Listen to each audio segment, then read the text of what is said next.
Kira Barnard is 6, and she represents the 6th generation. That's not the first. Yeah. Yeah. And Noah. And Noah. 6th generation. Yeah. Yeah. We always debate whether 6 or 7 generations have walked the camp. Oh, really? Well, shall we count now? So Grandpa Grandpa Weaver, Weaver, and then my grandmother, and Flora Ackerley, yeah, then my mother and father, yes, and then we own it now, and then Ethan, yeah, and then their children. 6. So it's 6. So there's 6 generations who have Better walked. turn on the microphone pretty quick. Oh, okay, good. This is good info. Yeah. Okay, so Catherine, you guys lead.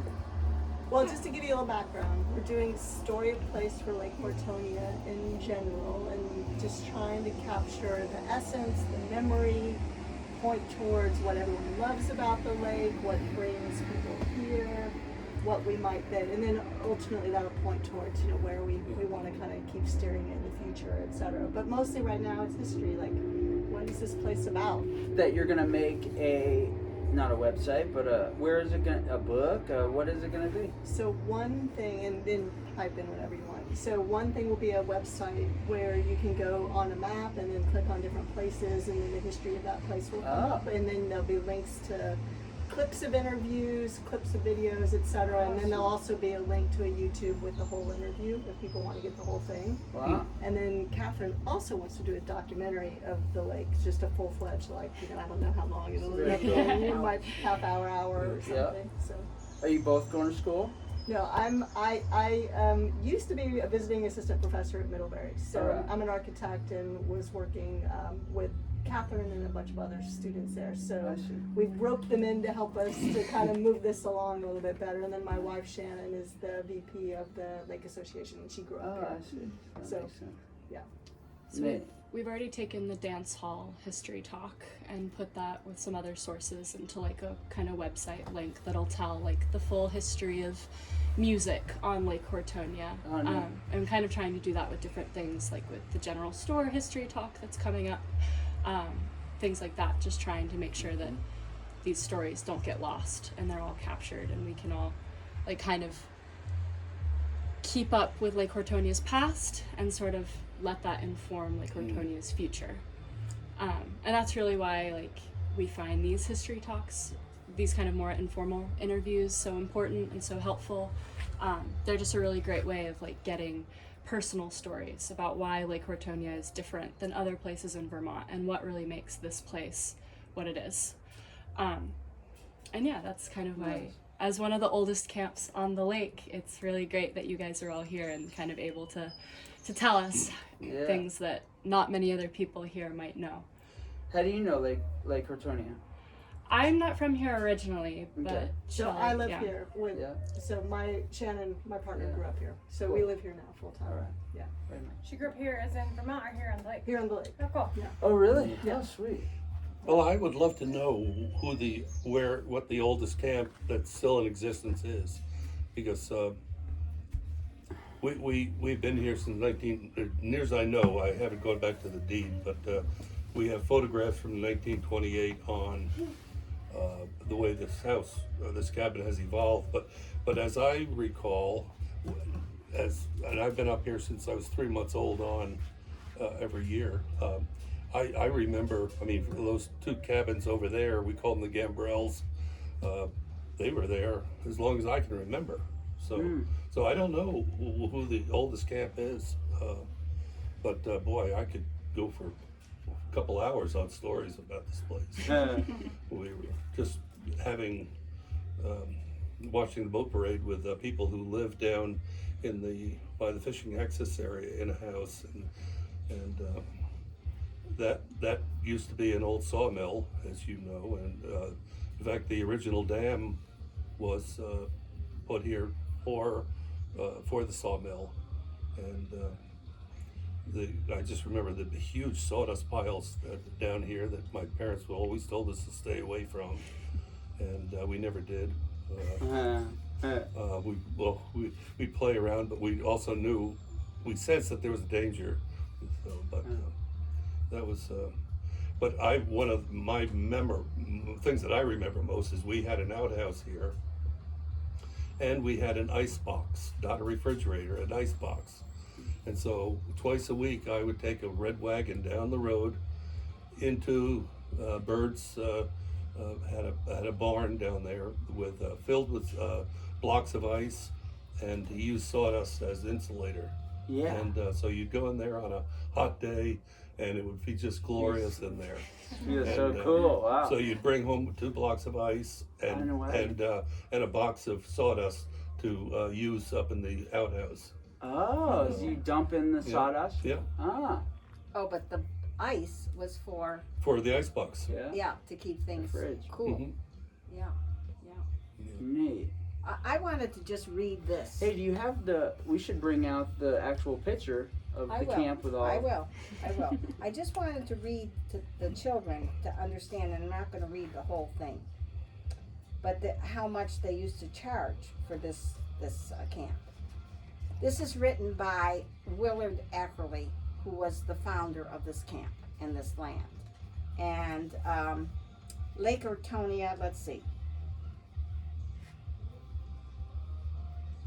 I don't want to read the whole thing, but From the front porch of Camp Hiawatha, one can see the Green Mountains and watch the sunrise, while from the hill in the back of the camp, one can see the Adirondack Mountains with many glorious sunsets. Mrs. Ackerley, which was his wife, and myself have been going to this section for about 25 years. In fact, we were married at the Congregational Church above mentioned, which is the Sudbury. Several years ago, while staying at a farm nearby, which would be the Selleck Farm. Selleck's farm. Yeah, we had a disagreement. It was not Tupper's, it was Selleck's in Sudbury. Yeah. It used to be a general store right at the bottom of Miller Hill. It's closed now. We bought the campsite and worked it up from a dense woodland. Seeing every stick of wood put in and planted every flower has made this place a part of us, so much so that we would like folks renting it to care for it also and leave it in good order. The cottage is 14 feet by 20 feet, which must be the inside. Without it's this section here without the bedrooms. Yes. That was the original. It was a tent platform Yes. with a canvas wall tent, and so the first year or two, they lived in a tent, Yeah. and then they built this section here, right from behind you, Yes. and this right in here were 2 bedrooms, believe it or not. Yeah. Oh. And the living room was basically the width of the French doors there. Oh. And I it says- see. We have temporarily divided up into 5 small rooms, a single bed in each of the 2 rooms and 2 cots in another room. Then there is another bed in the living room. There is a new 3-burner kerosene oil cook stove and a small refrigerator holding a 15-cent or 20-cent piece of ice, which keeps for 2 days. I was wondering how long they last. Full of pots and pans and dishes and silverware for 8 people. Water for washing is pumped from the lake to within 20 feet of the cabin. Drinking water is obtained at Bird's nearby. It is ice cold and so good that all the campers use it. A rowboat, square ends, 3 good lamps, and 4 lanterns is a part of the camp equipment. Outside is a large tool house and an outside fireplace where we can cook all meals over the wood stove. I was about to say Wow. that we didn't have a kitchen originally. Yeah. There was a shed out back where the sand pile is.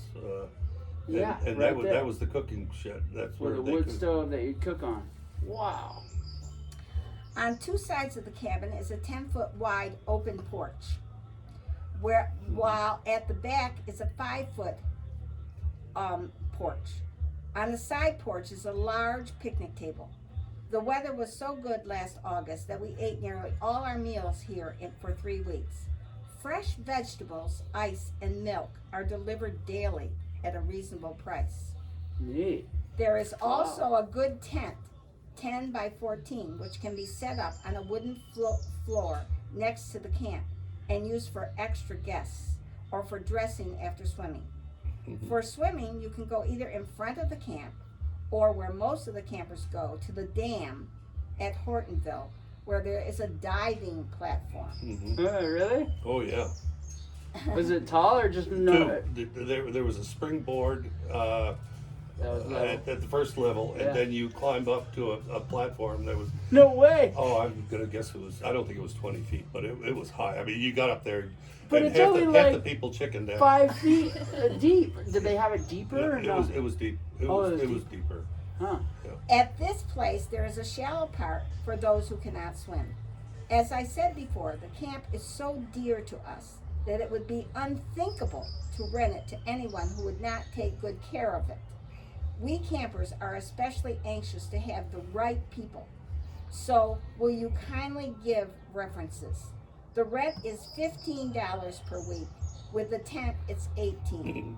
I'd be glad to answer any other inquiries you might have. Cordially, Willard G. Ackerley. And so that was my mom's, my That was- grandmother's dad. I Yes. have a hard time with that. Yes. Yes, It'd yeah. be, it would be my grandfather. Yeah. Your grandfather, your great My mom's grandfather, parents. your great grandfather, Yeah. and Noah and Kira's great great grandfather. Yeah. Yeah. And so he's the one that you guys he used to live, mom and them used to live in New Jersey. They would drive up Mhm. on the weekends, or he was a kind of rich, but not rich, but decent, wealthy He stock guy. worked in personnel at the New York Stock Exchange. At the New York Stock Exchange is where he worked. I want to get the picture of how they came up with it. So that means that's like New York Stock Exchange. So he would drive from Jersey to New York Stock Exchange probably every morning or whatever. that was. I think he took a train. I don't think. What year was that about that he was referring to? Is that like It must have been. I'm gonna guess. Early, 1930. I was gonna say it was after the first part of the camp was built. Yeah, I love the picture that mom's getting. It shows the deck that this used to be. I guess just the deck, and then Let's give you how they travel here. Here's the travel picture. I want that picture of all the different stages of camp. Well, it's Oh, just we got inside. it. We'll get that out too. So this is the picture, Kira. How they used to travel. That would be a great one for a website. Yeah. That looks so Yeah. perfect, man. And this was a postcard. This actually was a postcard on eBay. Is the guy that wrote that? Did he draw that? No, that was I think my That's Weaver. that was Weaver. Okay, Weaver that would drew be that, which okay. is the my great grandfather, who I've never met, obviously, but he He- never owned the camp. He just would come So up. the father of the guy that wrote that. Right. yeah. I see. His No, dad. no, it's her.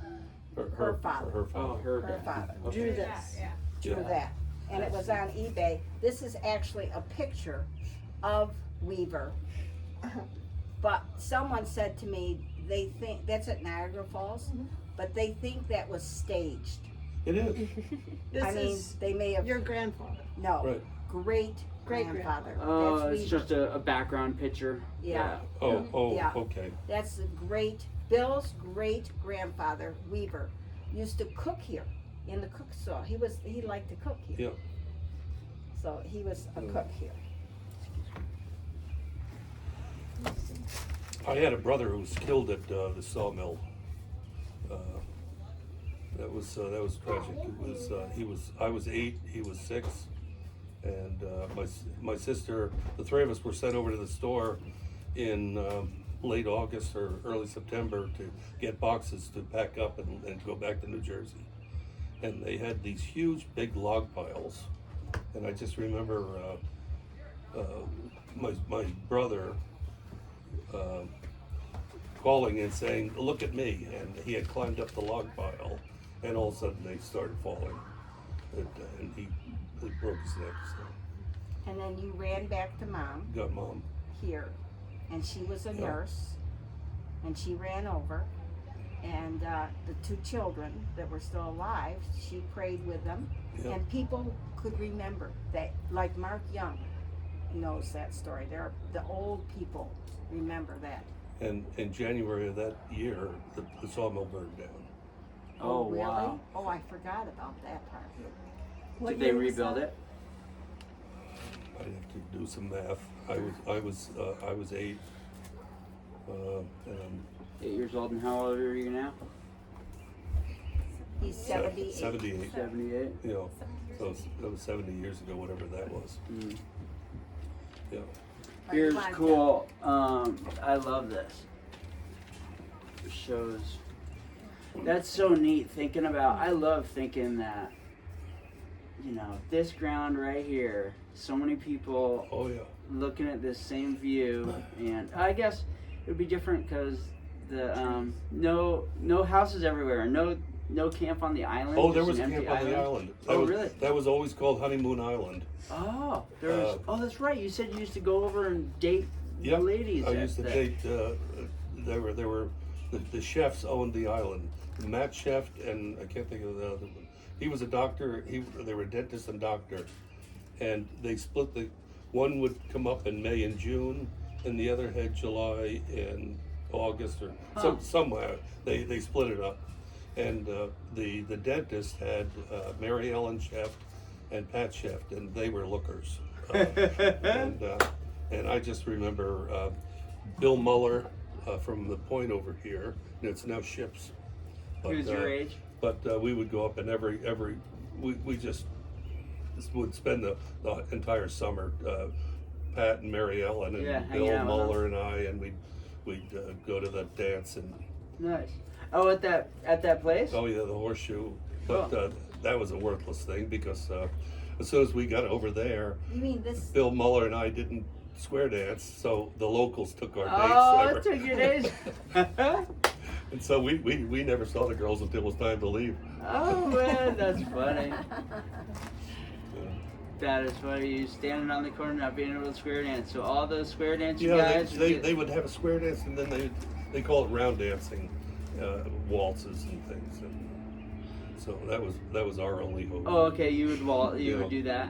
Yeah, And so is that the same looking camp? Was Pretty it like much. that? pretty much. Oh, cool. I think they've added on those two They sides. Well, probably. have added on And a deck. considerably. They I put was a just deck wondering if on. it's the same basically. But yeah, we would play Monopoly on rainy days, and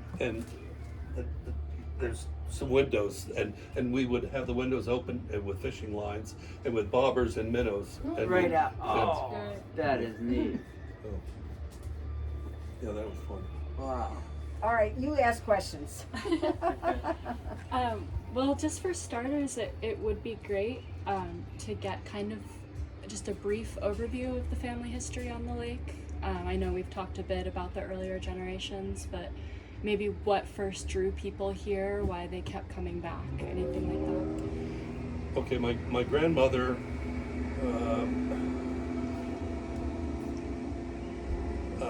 Ackerley had a kidney removed, and back then it was traditional to send you up to the country to recover. Mm. And so I don't know how, but she contacted and was taken in by the Selicks, and I can't remember their first name. They had a dairy farm just as you went up Miller Hill, just beyond where the Sudbury School elementary school is on 73. Just as you went up the hill, that was their farm, and so she came up, and that's what drew her here initially. And then while she was here recuperating, she met a lot of the locals, and to the point where her husband realized that she was getting a little too friendly with the guys up here, and so he hurried up here and proposed to her. And, Whoa, wow. Oh, because they weren't married yet. no, No. That's so crazy that people would, like come up out of the city to come get fresh air to heal. I mean, it makes sense, but Yep. like, I didn't think it was that big of a deal to get some Yeah. fresh air. And then I like to tell about when they got married. They got married at the Sudbury Church. You want to tell the No, story? no, you tell the story. I'll correct you if you don't get it right. Okay. So at the Sudbury church, she had the wedding and she wanted it at 4 o'clock, and she was all dressed in her gown. In fact, we have pictures of how nice she looked and everything. And no one came. And she sat on the steps crying, why aren't people there? And then the women came and said, you're foolish, they're milking the cows. They have to finish They'll be milking. here when milking's over. Yeah, Oh. and then they came. No But way. when I walk on the steps at the Sudbury church, where you went for the first time, I always kind of sit there and go, this is where she was sitting and crying. And if you look behind the Sudbury church, you're going to see granite posts with places where they would hook the horses. There are some little posts there. So they were married here. Then what happened? Well, then they And then somehow got involved with purchased this this area land, too. and came back and purchased the land from Eldon Bird. Oh, he owned a bunch of the Yeah. land around here. You know, he sold all these cabins here, and Ah. Did he have the large tract on this whole side Yep. of the lake, similar to Capitan on the other side? Over correct. there too. Yeah. That used to be a sheep farm. Over Oh. here, Yeah. From off the Space Drive, no Right, that fishing what, access. fishing access. yeah, that used to be called Pine Island. And my mother, when she first started coming up here, that was there were no cabins on that. It was a sheep pasture, Ah. because it was basically a long peninsula and very easy to fence it off at the area by the access area. That's true. Man, so all those trees over there were all new trees. It was fields. Yeah. Huh. And then Jim Goodhart, who lived next door, he kind of was the caretaker of this, but he and Bill helped build a couple of those camps. Yeah. Bill, My first summer job was up here on the lake. So that camp is old. That was here too? I Or think that was here Originally, before that us. was not there. Oh, I see. No, they came in, and Jim Goodhart was well, actually, he got his living in Brandon as a master plumber, but he branched out to, he did electrical work, and then he built cabins, and Okay. Huh. so, and they lived here year round. They were on this whole road, they were the only year round people. I see. And Aunt Ellie, no, not Aunt Ellie, what was Aunt Ellie? Yeah. She was like a grandmother to us. Oh, But yeah. the winters were too long for her. And so they moved over to this, right across from the suburb, the Congregational Church on Route 30. But other than that, why did we come here? I've been just coming here since I was born in April and came here in June. And then Bill and I went to Indiana University to get our advanced degrees, and we were looking for a job in Indiana. We both went to college in Indiana, and on our coffee table was Vermont Life. And Bill was applying to be a professor, and we applied from Indiana, Washington, D.C. up. And we got one job offer. And where did you end up? At Norwich University. Yeah. Oh wow! I didn't know it was such a hit or miss that you. I mean, just There were no very few job openings. So I wrote a letter to every school in the Northeast. Wow. That was not I did not want a state university because I wanted a teaching college. I wanted a small school, not a big one where I would have to produce papers and research. Huh. So we sent out most 500 letters. Wow. This was before computers, let me All tell you. kinds so of you different didn't know schools. stuff. That many schools. And we got one job. And we ended up in Northfield, Vermont, which is an hour and a half from here. And then how did you remember?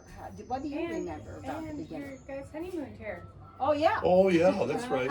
We had a month honeymoon here. Yeah, that's right. We've been married 55? 55 in 1960. I came early, about 2 years before we got married. I came and I went, oh, this goes with him? This looks pretty good, because I actually came from the swimming world. I'm a synchronized swimming, and I've always worked with water. And I went, I like the looks of this. And so we honeymooned here for a month on my teaching salary, and then And he went to the Because PhD.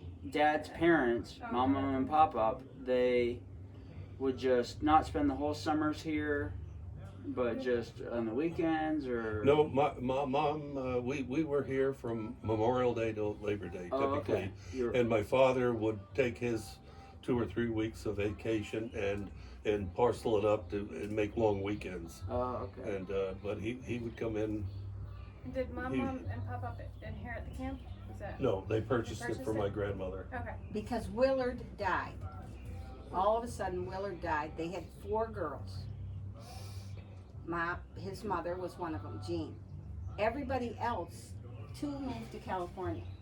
So they were out of the picture. 1 wasn't married.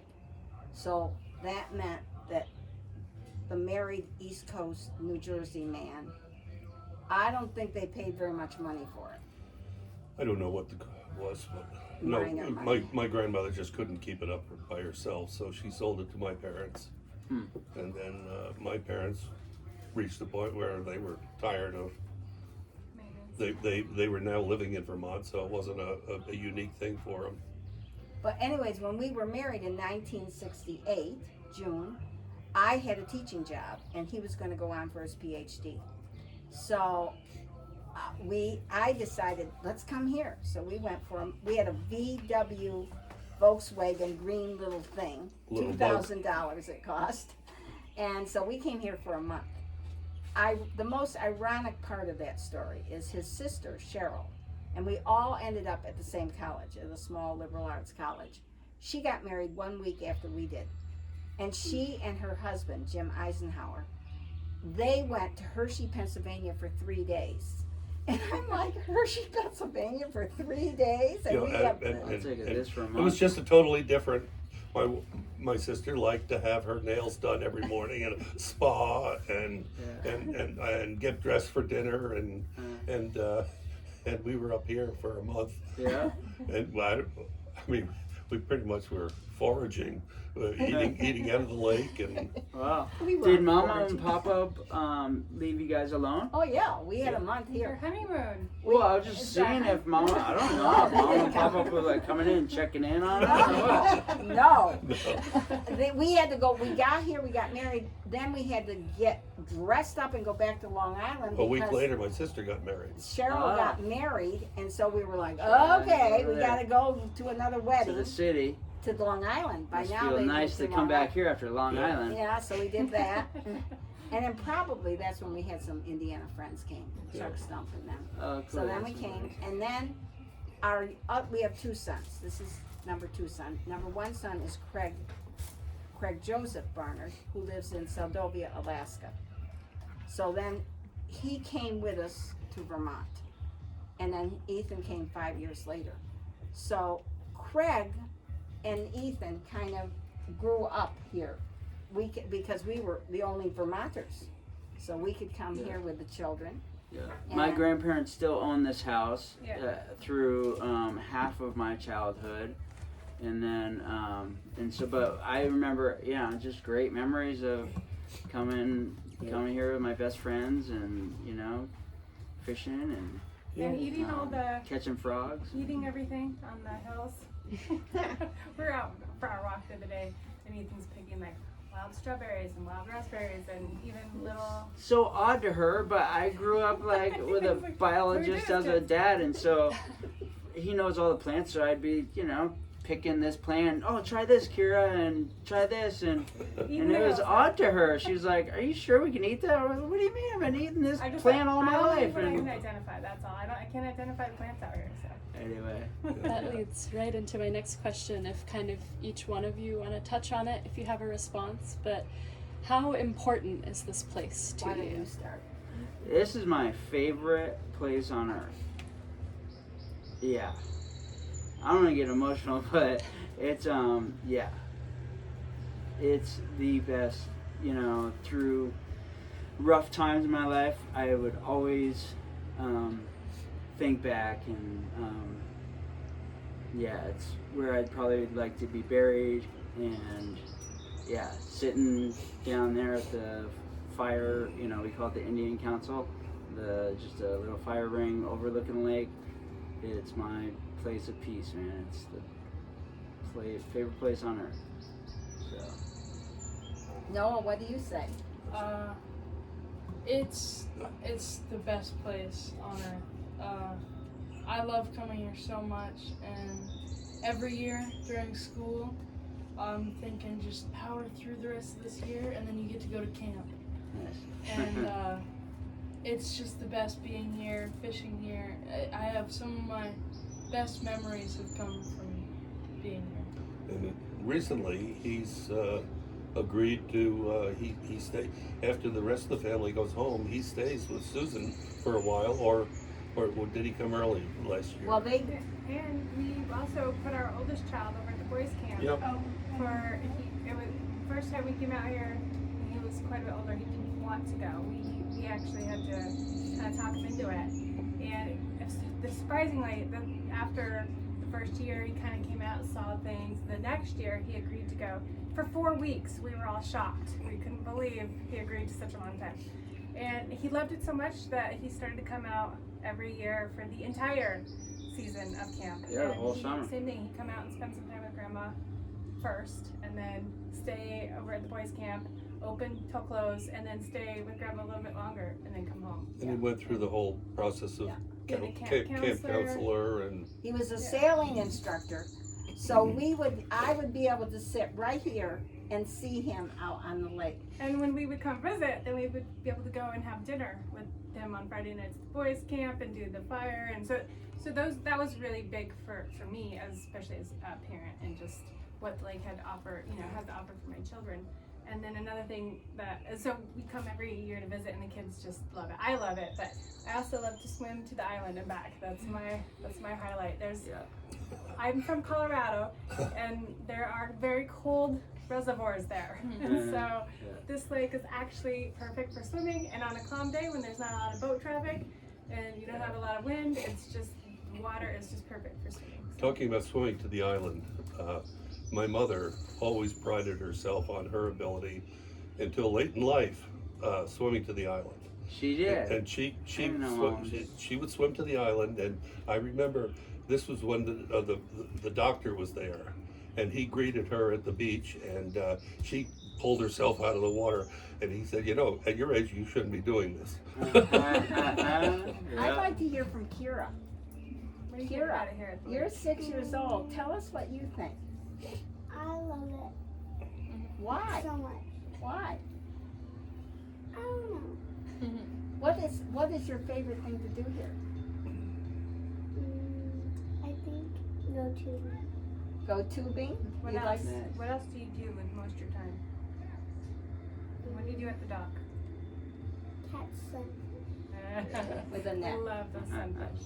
And feed them bread, right?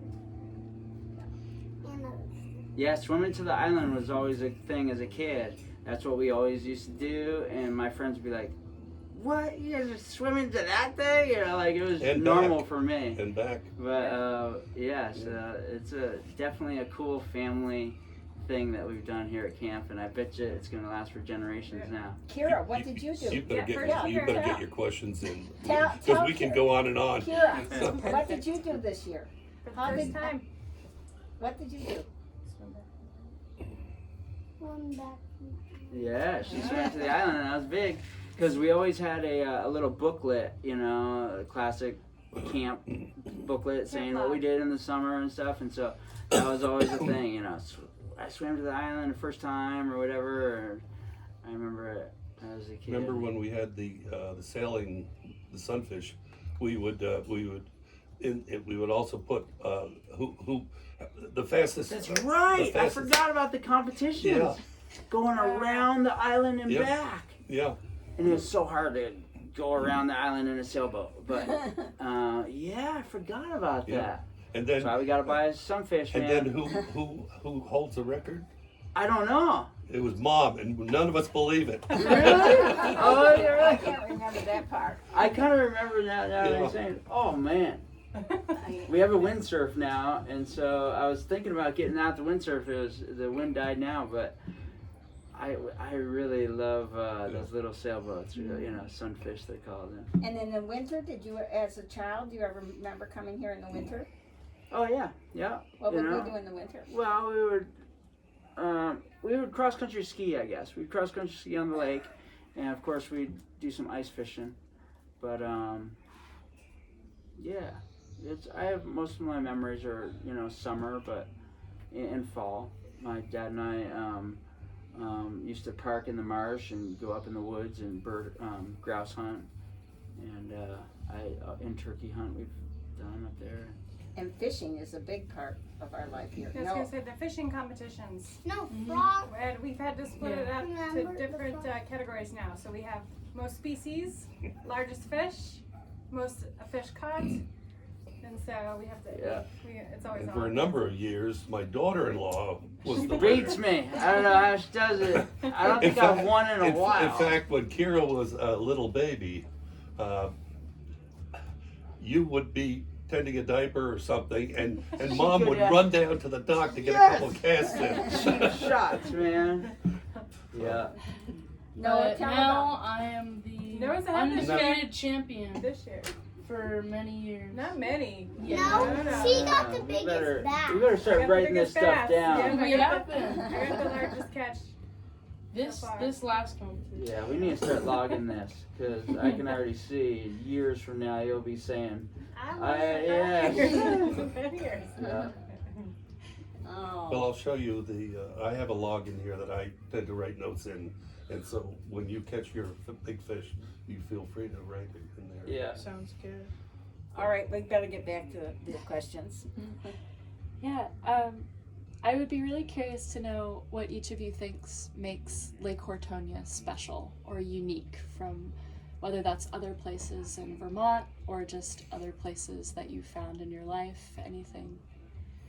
I don't think I can really answer that because it's just become such a part of me and we don't really have anything to compare it to.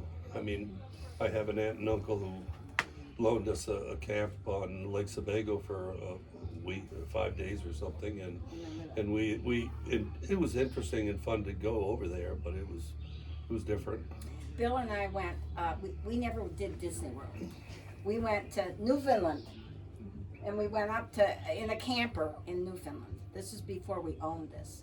And I kept saying, I only want to park where I have a view like we have at the lake.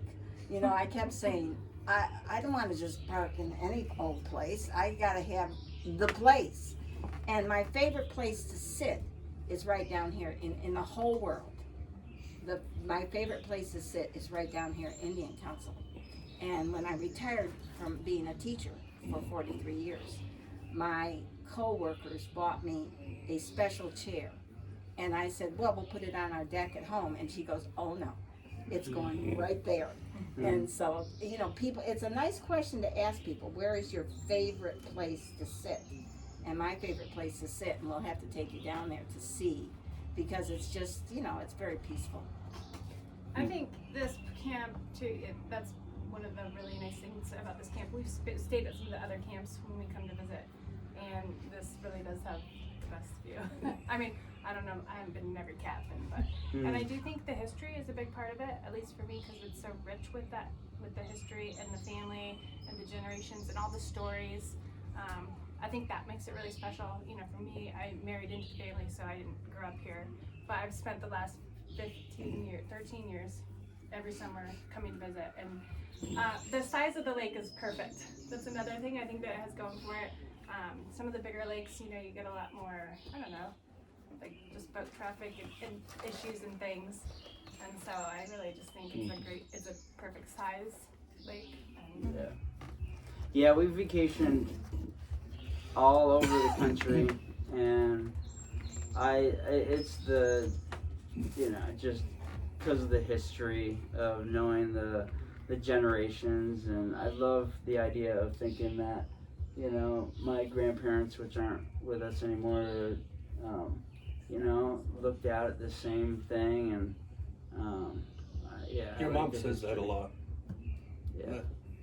We can just picture previous generation sitting exactly in the same place, Yeah. looking out at the same lake. Yeah, and I we- love thinking that Noah and his family are gonna be here someday, and yeah, I love the idea that this is gonna stay in our family, and it's really special like that. And we even like the smell here, right, Noah? Yeah.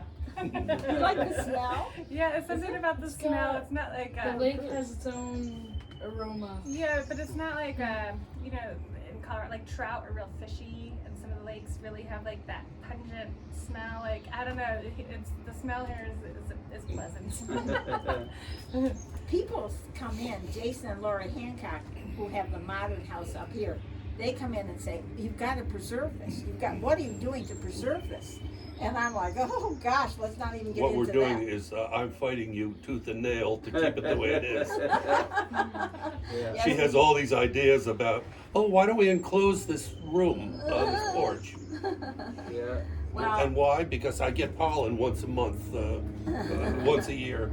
well, it has the old flair, but every generation has done something different. To improve the camp. Yeah. Yeah. So Bill, when the Willard Ackerleys did this main thing, did your father put on these other bedrooms? Yes. And your father did? With Jim Goodhart's help. And this, your Yeah. father did this. Yeah, well, this front porch has gone through a lot of different changes.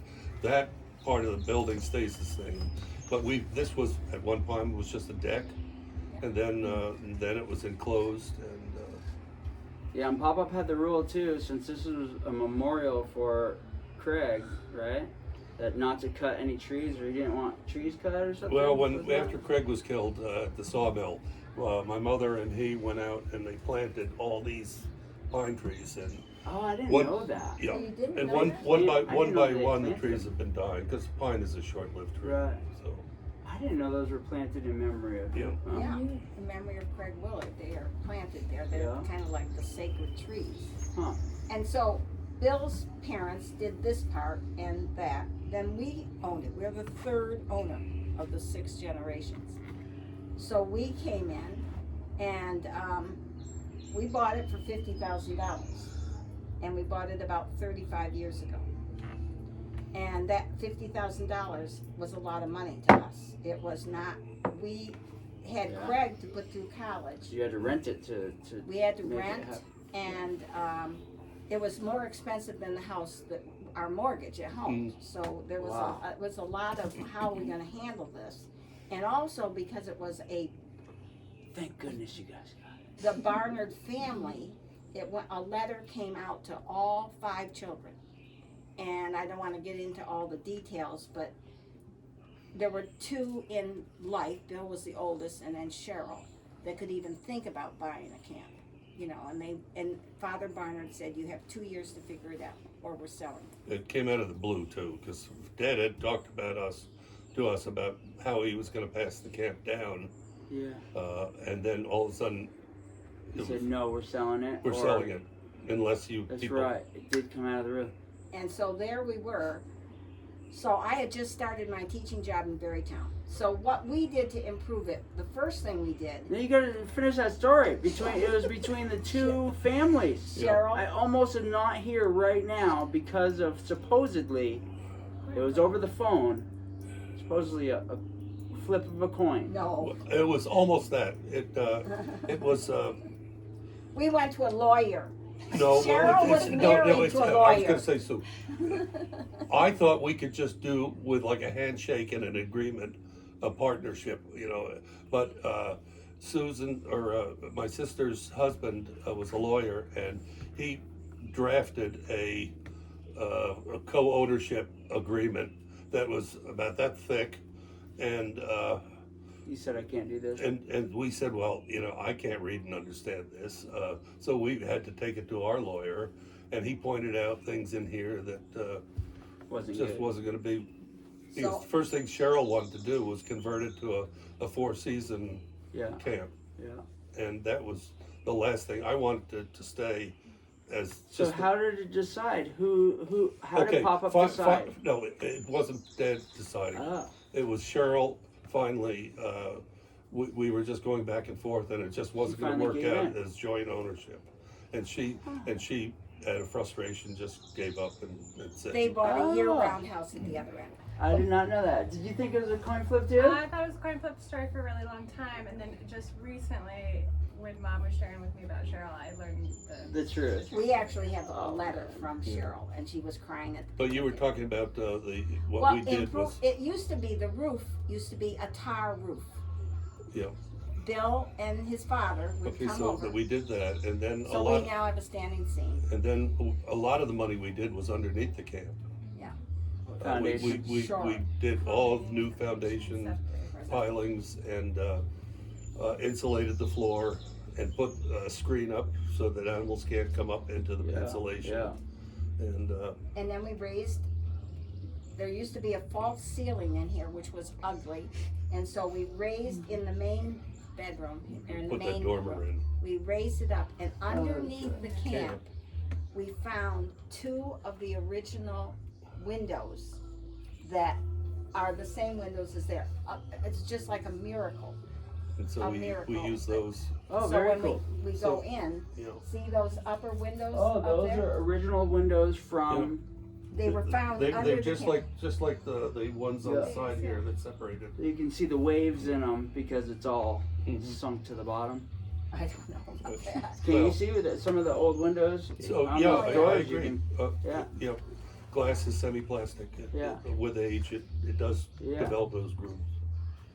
But I know that the table that Shannon is sitting on is just boards. If you lift up the side, you'll see that they were so frugal they made it out of sidings from the sawmill. And so I was gonna get, when I first got this place, I thought, well, I'm gonna get rid of that table and we're gonna bring in a different table. All of a sudden, the family was like, what? You're taking the table out? No. And I remember the first time I painted this floor, it wasn't the right color. And everybody was like, oh my gosh, look what you're doing to the camp. So there's been a great deal of what is going on at camp. So the other family members do come into camp and certainly scrutinize what we're doing. And Dad really wants it to stay a camp, not a four season home. You know, a camp. Correct. And so he'll be turning in his grave, possibly. I'm over. what? I'm over here a lot. I'm a gallery sitter at Brandon Art Gallery.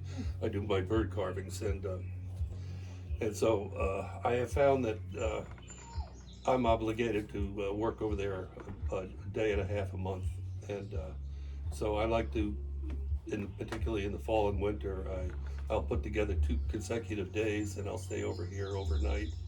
And I found that if I close everything up, 16 degrees is my low temperature.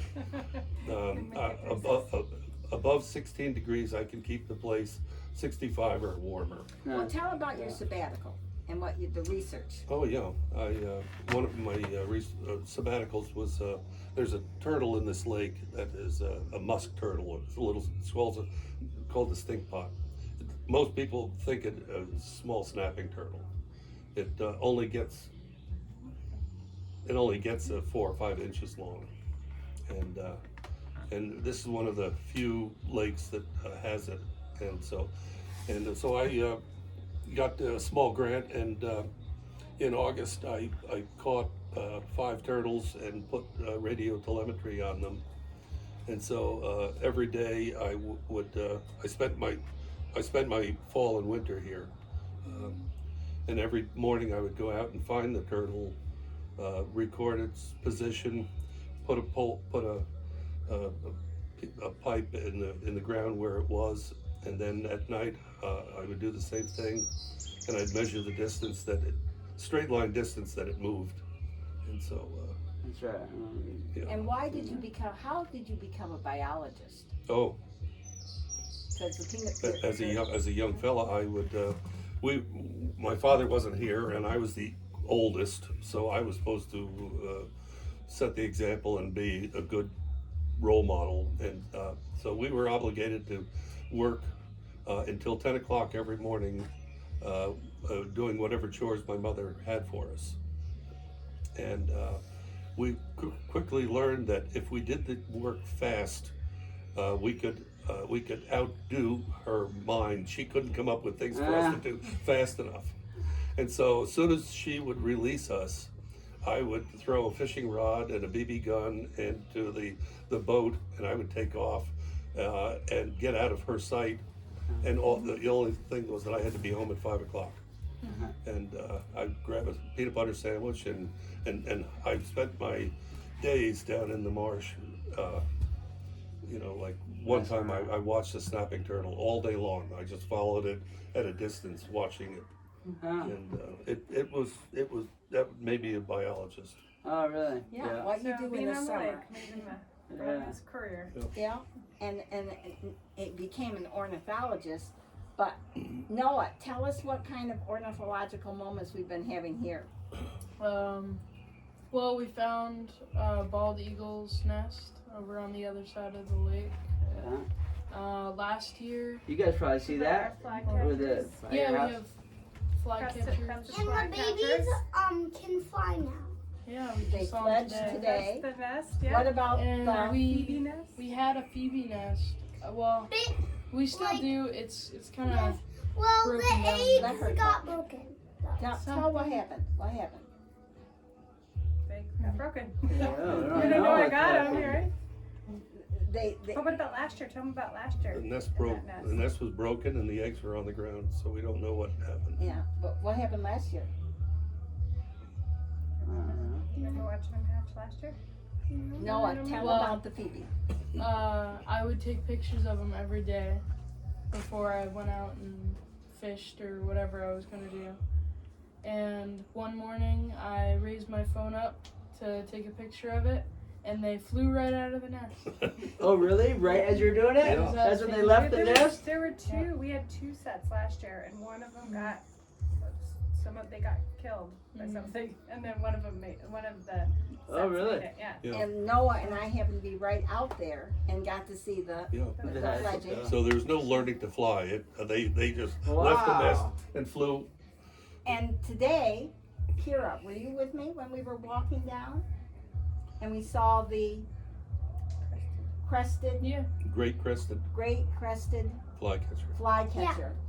And we think, is this the day? I that think they fledged today. Yeah. Yeah, and that was so neat. And I don't think we've ever had them here before. Yeah, they've been here. Although I was going to check our bird list. I haven't. We have a list that we keep track of. The rules are it's all birds that you see or hear while you are on the property. You can't be on the lake and see them fly. You have to be standing on the property. But we're up to about 154 birds. Oh, nice. I want to get one of those lists for my house.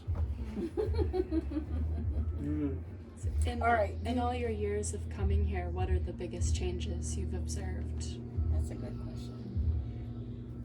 So I think the increase. Two things. One is the new dam that went in around 1953 or 55. It stabilized the level of the lake.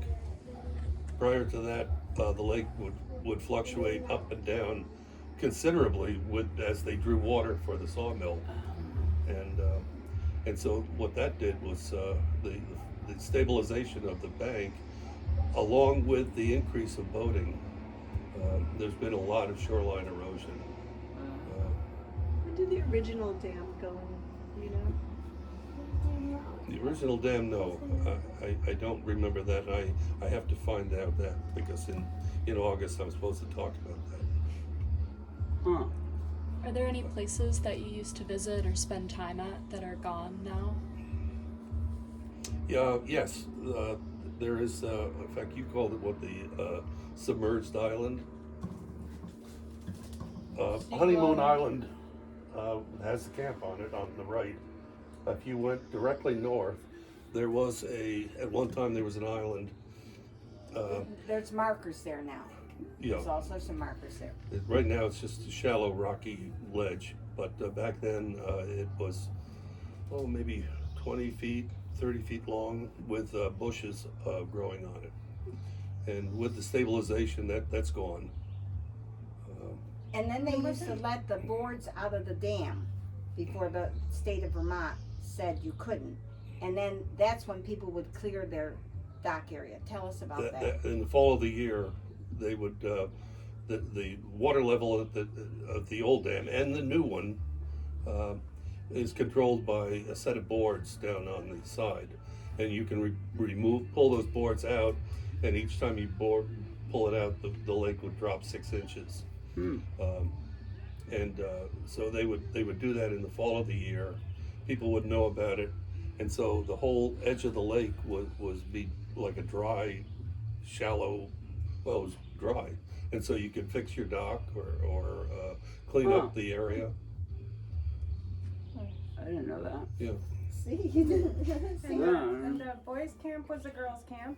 And wasn't there another camp Yeah. that was? You're right. Yeah. The what's now the boys' camp was the girls' camp, and what the boys' camp was at the other end of the lake. Well, tell about the girls' camp and you.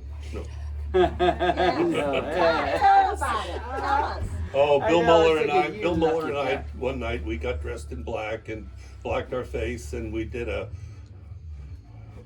Mission. an exploration of the girls' camp. And all of a sudden we were discovered and chased. And Bill ran back and grabbed the boat and took off and left me. I to this day I can't believe I'm still alive. I hid in the stable underneath a horse.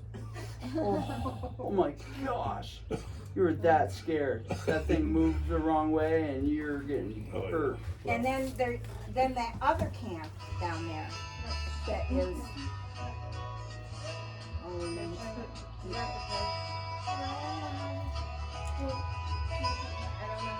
it will just stop in a minute.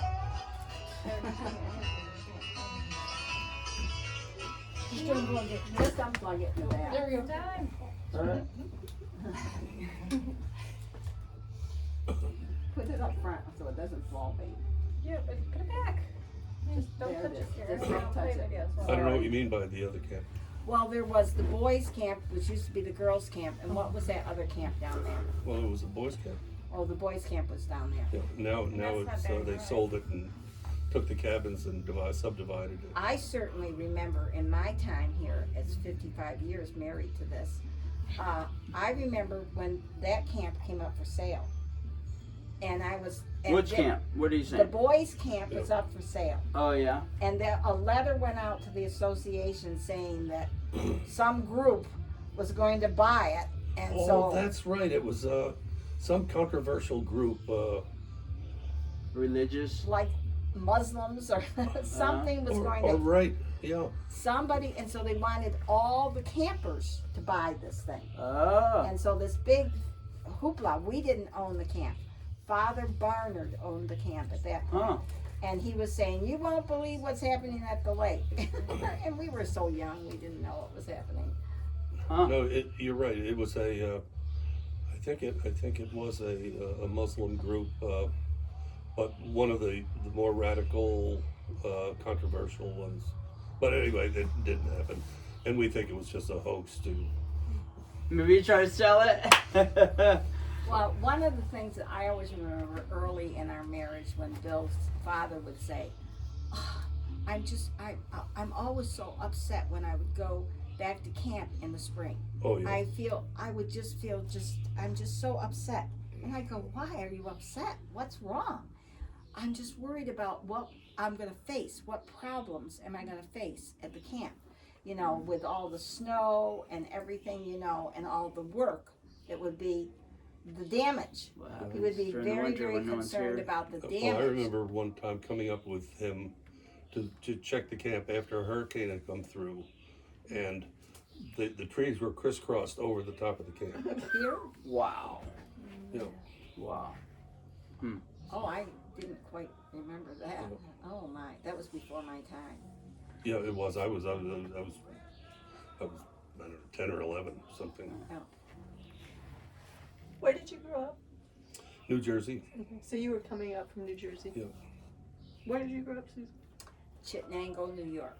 But we met in Indiana. We both went to Franklin College in Indiana and met there. And And- got married. And when we both graduated, I had graduated and then he graduated. And then we But coming up from New Jersey was a long trip. The Northway had not been built, so it was Route 9, Route 17 up to Route 9, and then Route 9 all the way up. And No 5-hour thing like it is now. It was a 14-hour trip, and there were like 6 of us, 5 or 6 kids in the back of the car. I remember, my father just would. He wouldn't even tell us to be quiet. I mean, he would just reach over and slap whoever he would get down. And we knew at that point we had crossed the line. But that trip up here was, we went through Mechanicsville, where there was just a huge, it was a sulfur pile, a pulp mill, and we would try to hold our breath going through Mechanicsville, and then we would stop at Saratoga Battle Monument, and that was they had restrooms there. And say pee breaks with six kids. That's and we always would.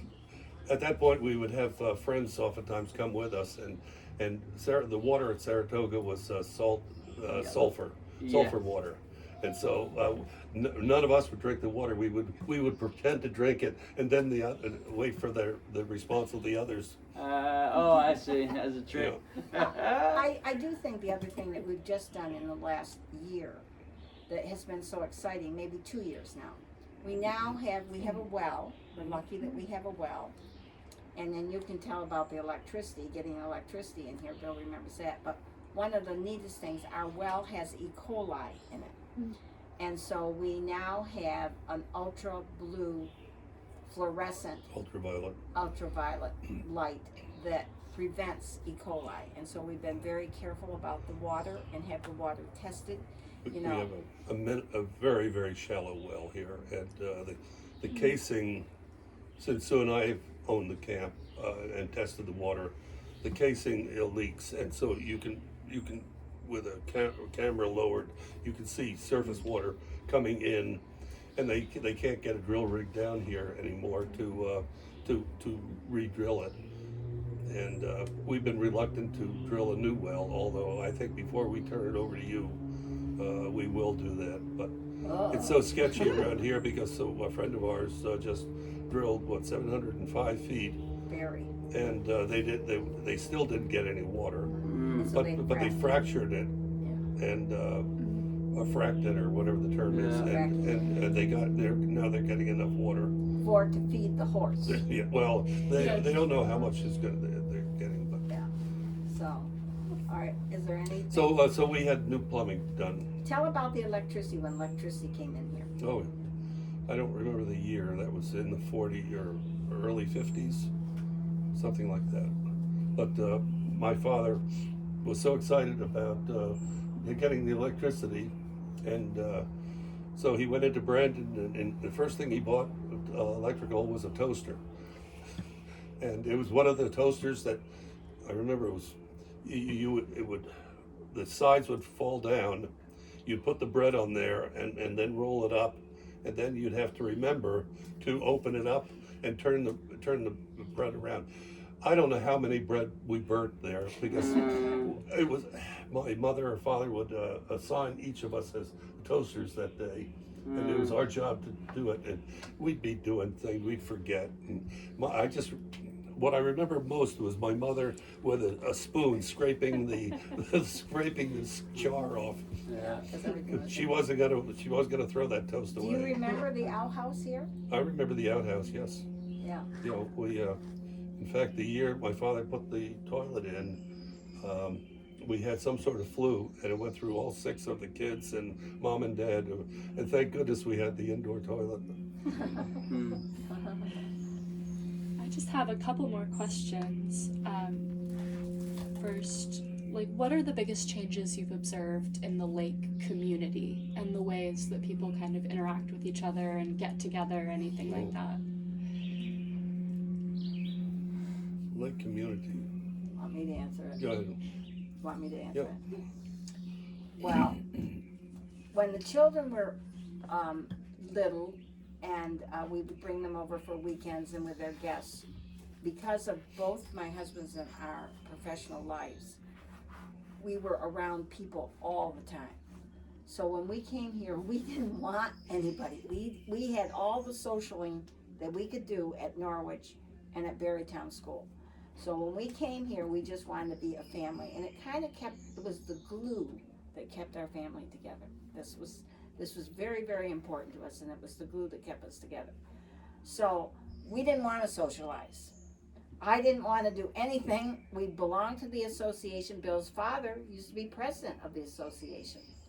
And the weeds, he would talk about the weeds, and we were so young in that time we didn't worry about it. But when the children were here, we just wanted to have family time. Then the children moved, and Craig is in Alaska and he's in Colorado, and we owned it, and I wanted to live here more in the summer. So I would be here alone, and Bill would teach summer school and do some of the, you went on field trips with Dad to Colorado and different places. And so Joyce Space and I said, well, let's just do a whole day on the water. Let's just do, and just do the whole day on the water. We'd have breakfast here, and then we'd swim, and then, do all sorts of water ski and everything. And so I would clean the camp, and I did everything right, and I thought, this is ridiculous, just cleaning it for Joyce. So I started asking, so the next year we'd have like 4 people. And then we started asking more, and now we have about 30 people in the Ladies of the Lake. And it's we have a one day when we get to meet each other and talk about who you get garbage with and how you get the blue light for your camp, and just share some of those things. And of course, Facebook and the internet is huge. Yeah, You bring your students here. Yeah. I think that I'm not sure how it's changed. One of the things we've noticed is how rapid their residency. We are familiar with people who have been here for long periods of time, but the vast majority of the people on the lake come and go, and they're here for 5 years, and then they sell or don't or stop coming. And Yeah, faster overturns in people's houses. Yeah, you never really had friends at the lake. No. No, we would bring friends in. Yeah. We would bring. Yeah. Well, it's not like I ever lived here a whole summer. Maybe it would have Yeah. been different with that. We were just coming weekends type thing. Yeah, and then you worked and did different things, and so the children haven't experienced the retirement here. So, they just come from Colorado and enjoy and Noah gets to stay a little longer, and Kobe. All of our friends, Susan makes for us, including Kira's friends, Yeah. who are children of, mom's friends and their children. Yeah, she just had a little date with the Bloomers, our brand new people from Rutland, and they have children, and we take them out in our boat, and we can remember, I don't know if you can remember, but we did not start with a water ski boat at all. We started with just a boat and a 5-horse motor. Remember? Yeah. And then many more boats now. and then the first water ski boat, you paid some of your money from your paper route. Yeah. And then you thought you could take it to Lake Champlain, and we said, oh no. Perfect. I guess just kind of as a last question for Noah, Kira, but anybody else who wants to answer, what do you look forward to most when coming to the lake? I look forward to fishing with my dad a lot because up in the mountains where we're at, there's no bass fishing, and so when we come down out here, and it gets repetitive after a while, it's still fun, but and so it's so great coming out here and bass fishing and You get up fishing for all early? sorts of different species and being here with my grandparents. It's great. Would you say it's Would you say it's very different from your life like the rest of the year? Yeah, definitely. I feel Like, I have definitely a lot more fun here, and it's great because most of the day, if there's the little amount of stuff that we have to do, we can get it done fast, and then we can do whatever we want for the rest of the day. I know you weren't asking me, but I just have to say that observing my children here, they're just themselves. Like, Kira has adopted this new laugh that she's been trying out. And just these kind of things that, like, kind of when we're busy in everyday life, or just screens or other, things that we're doing, daily life things, that all kind of slows down here, and I really get to just observe them being themselves. And I love that they have the opportunity to explore that without all the distractions from the world and electronics and other people. Yeah, it's a nice break. Yeah. My favorite thing is being in the water. Yeah. You like the water, Kira? We were so proud that you were able. We kayak. We always have safety. We don't just swim. We have either a paddle boat or a canoe or the kayaks, and we now have a string on a little kayak. So she kayaks, and she wears her life jacket, and then we get over. Back. And what do you do? Swim back. She swims back with her life jacket on, and the whole way, and she did just great. Ethan, what do you think? That's good. Yeah. I mean, I think that definitely more than answers pretty much all my questions. That was really great. Nice. Thank you guys. It's kind of nice to have 3 generations. I think it was Definitely. very emotional for me. Did you feel some emotion? Very emotional. It was very nice. I thank you for. Yeah, I love hearing I've heard the history about camp, but I always learn more stuff, or, I've forgotten some of the stuff. So it's, because this is what we want to. Noah's going to be telling his kids someday about, and so he'll have to hear it about, 10 more times until it sticks, probably, like me. And But it will be recorded. yes, that's what's going to help. Yeah. Yeah, but be this great. is going to be something that, that you're going to. You're doing something really neat. That's cool, because I want to check it out, this website, and see other houses and hear other stories, man. That'd be cool. And you have to know that the 4th of July is a very big day. What is the 4th of July? Your birthday. Yeah. And how old am I going to be next Oh year? man, come on.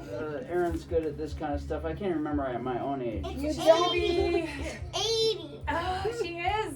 I thought Next year. You're tricking me. You're not 80 yet, right? You're about to turn 79 or something, right? Yeah, 79. Yes. See, it's Yeah. trick questions. You've got to man. be You can say 79 for a 80. while before you're 80. So therefore, the red, white, and blue, and the parade. And it's strawberries. We come for Oh. Mom's birthday, and we pick strawberries, and I make jam every year. And in this little camp kitchen, boiling away. It's hot and it's humid, Yeah. but I love it. We go pick the strawberries. They're ripe, and it's the best jam you've ever had. And say what kind you made this year. This year I made strawberry rhubarb, strawberry, and strawberry jalapeno. Have you ever had strawberry jalapeno? Well, I will have to give you guys that. And it's It's not the type of thing you put on sandwiches, but Yeah, it's it's- good to put, like, some Yeah. people do fancy, like, cream cheese, a spicy jelly jam and then for crackers or something. So if you're interested. And what else do I like to use it on? Dad was asking me. It goes really good on fish, like salmon or a whitefish. Oh, that's cool. Yeah. and then I've only had it, I've only thought about it done on the crackers. So the neatest thing is, this is the first time that this has happened, right, Aaron? Aaron, Noah, and Kira came 12 days early. 12 days early to just be here. And Earlier, so but Grandma and Grandpa could have more time with the grandkids. Yes. And so they came here. But also, And also what? And then because it's here. and then the strawberry. We Yeah, got the we can use jam strawberry. all done. So that when my husband comes, I can just play and I don't have to. So- and they're working. Just together. start celebrating your birthday 10 days early. That's why they came. So the jam is made. We'll show you the jam, but they give it as Christmas gifts and they eat a lot of To it. the lucky people. So that is one of the traditions that we camp. were here. I Well, have to. I want to add one thing. You asked about how the lake has changed, and I was getting to the stabilization of the dams, but I never got to the stabilization of the water. Radically changed the entire lake, the vegetation patterns. What is what I call the North Marsh, is now all lily pad. It used to be there were very little lily pads, and instead it was a it was a bulrush type. It was a rush that grew out of the bottom of the and would grow up through 3 feet of water, on up another 4 or 5 feet. I mean, you could at a full speed with a motorboat, you could go right through this, and it was just part. It's not what we have out here. No, It's is that No. plant even here now? no.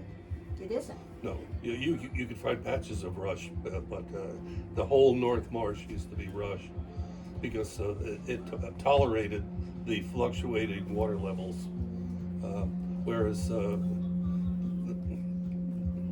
the lily pads have just overtaken the lake, and then obviously the Eurasian milfoil. When did that get here? What, the Eurasian milfoil? Yeah. Well, in the 60s, it I started coming in. don't know when it Because came that's in. when your father was president of the association. Well, but I don't know. They did chemically treat the lake one time in the '60s when Dad was president. But I think that was what this pondweed, what they call turtle head. In August, you have those little spikes that stick up. Yeah. And but that's a native plant that's always been here. But it was the shoreline, the vegetation along the shoreline that changed radically. So Okay. Amazing. I think this picture right here is kind of fun to see too. That is Bill's mother, Jean.